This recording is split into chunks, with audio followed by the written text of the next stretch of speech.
আপনার কাছে আমার প্রশ্ন, 1 নাম্বার, আমি সবসময় জানতাম যে হাদিস ছাড়া কোরআন অসম্পূর্ণ। ভাই আপনি প্রশ্ন করলেন, আপনি বললেন যে আপনি জানেন যে হাদিস ছাড়া পবিত্র কোরআন অসম্পূর্ণ। 1 নম্বর পয়েন্ট, হাদিস ছাড়া পবিত্র কোরআন অসম্পূর্ণ নয়, কোরআন একটা স্বয়ং সম্পূর্ণ বই।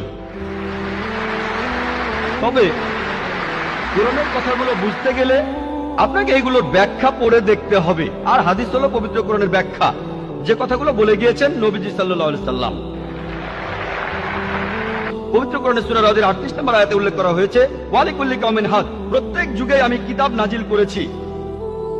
আল্লাহ তাআলা অনেক কিতাব নাজিল করেছেন। পবিত্র কোরআনে 4টার নাম উল্লেখ করা হয়েছে, তাওরাত, জাবুর, ইনজিল এবং কোরআন। তাওরাত হলো সেই ওহী আসমানি কিতাব যেটা নাজিল হয়েছিল মুসা আলাইহিস সালামের উপর। জাবুর আরেকটা আসমানি কিতাব নাজিল হয়েছিল দাউদ আলাইহিস সালামের উপর।